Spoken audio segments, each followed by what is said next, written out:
Solar Power for the Mind. That's an intriguing title, Solar Power for the Mind.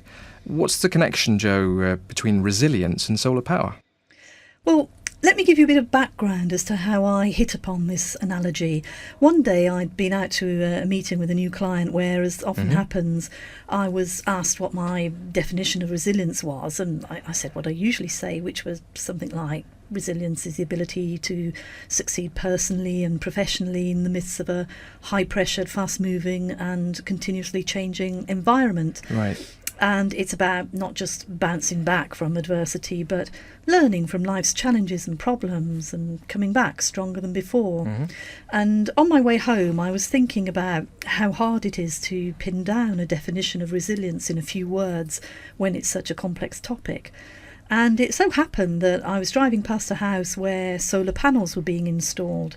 And it struck me immediately how many similarities there are between solar power and resilience. Interesting. Nothing springs to my mind instantly. I usually associate solar panels with things like storing energy and saving money. Well, you'd be surprised just how close you are to the truth there.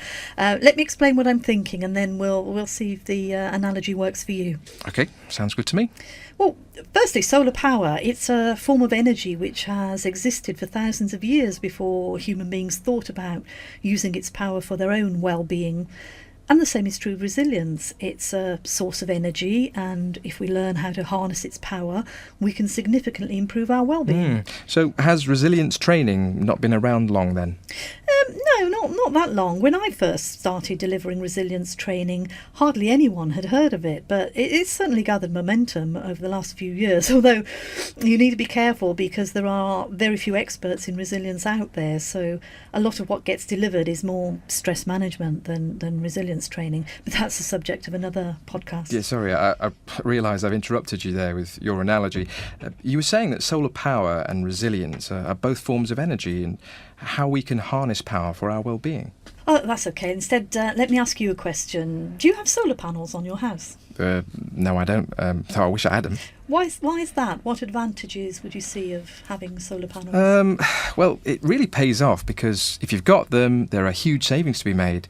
Look at the price of electricity now. If you've got solar power, then you can store up the energy free of charge every time the sun shines and use it later in the winter when you need it.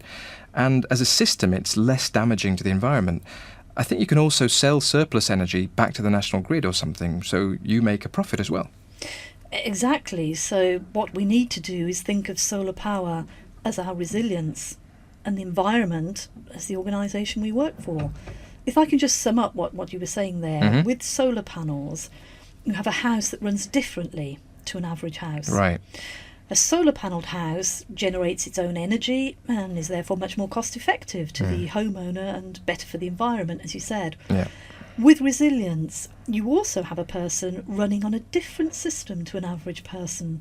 Highly resilient people generate more energy and outperform less resilient people in so many ways. So clearly, if you have resilient people on your workforce, they're not only extremely cost-effective, they bring huge benefits to the organisation and generate more profit. So resilient people are like free solar panels. They bring huge energy to the organisation. But how do we know it's true that resilience makes you perform better?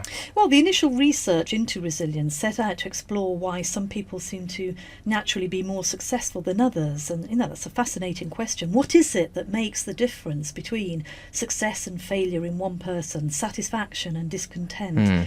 The researcher looked at why do some children who have really terrible traumatic childhoods, they seem to slide down a slippery slope into problems such as drugs, alcohol, crime, depression. We're not surprised if they grow up to have not very good adulthoods, but others, they become high flyers and they turn out to have very happy lives and enormous success. It's true.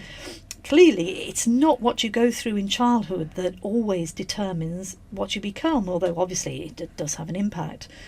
All the research concludes that ultimately it's not the traumatic events that happen to us that shape our future and our success, but instead it's how we react to those events. And our capacity to react positively to those events is linked to our level of resilience. So in a few words, resilience is what gives you the ability to withstand pressure and stress and take the knocks that life gives you and still come out on top.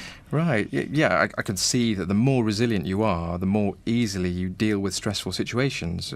Or is it that resilient people turn what's called bad stress into good stress? So stress that helps us to perform better under pressure. Like the rush of adrenaline that athletes get, for example. Yes, yeah, that's true. To thrive under pressure, you do need to be resilient. But why can some people do that more easily than others? And here's what really fascinates me about the solar power analogy. In order to take the pressure and the knocks that life throws at us, we need to be consistently resilient. Right. You mentioned earlier the rising cost of electricity.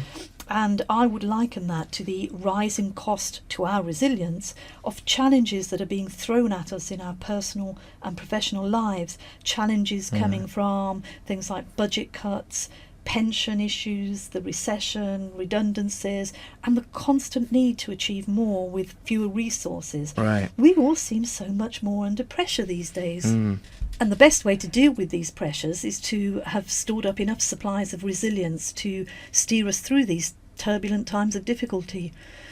The principle behind solar panels is, of course, that they store up energy so that it can be used whenever it's needed.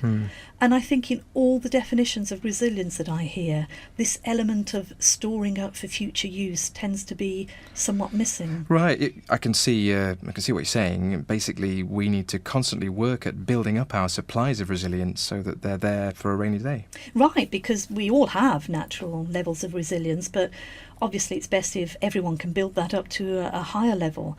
Our resilience is being drained away by the pressures and stress of everyday life. So we need to replenish our levels. Even better if we can future-proof ourselves against the pressures and stresses to come. And here the parallel with solar power is clear. Solar panels store up energy for the future, which is replenished every time the sun shines. And we need to do the same with resilience. In practical terms, have a system for replenishing it on a regular basis. Right. If you know your Bible stories, or if you're a fan of Andrew Lloyd Webber's Joseph and the Amazing Technicolor Dreamcoat, you might know the story about the Egyptian pharaoh who kept having the same dream and so wants to know the meaning of it. Yes, I know that story. Joseph gets out of jail because he's good at interpreting dreams for his jailmates. But what was the pharaoh's dream? The pharaoh dreamt that he was by a river and saw 7 fat cows. Oh, yeah. Who were then devoured by 7 very thin cows. And Joseph told the pharaoh that this was a warning of 7 years of plenty to come, followed by 7 years of famine. So he advised the pharaoh to store up supplies for the next 7 years so that Egypt could survive the famine and drought of the years to follow. Does that make sense? Yes, I get it now. The fat cows represent our level of resilience, and we have to store up our energy supplies for when the thin cows want to devour us. And the thin cows represent things like stress, pressures, deadlines, difficult people at work, difficulties in the workplace, etc. Is that right? Yeah, that's it. But one thing I don't get is why isn't everyone now working like mad to build up their resilience, especially in organisations where they really need it? Well, if we continue with the solar power example, every year we see more and more solar panels appearing on buildings, especially new buildings which have been carefully planned to be sustainable in the future. But it is an investment that the industry must be willing to make. And they must be looking to make future gains as well as immediate ones. And so it is with resilience. More and more of the top organisations are booking onto resilience training programmes because they realise that they really need to make this investment because it will pay off. And are the benefits of resilience training also like those of solar power? I mean, do you have to wait quite a long time in order to get your money back, as it were? Because that's really what holds people back from investing in solar panels, isn't it? The cost of installation. Good question. Luckily, that's where resilience training is a much better deal than solar panels because, first of all, high-quality resilience training doesn't cost anywhere near as much as solar panels. Good to know. But the payoff and the benefits can be immediate. I've seen this. You'd be amazed at the difference I see after people go through the training. Even small changes can make a huge difference.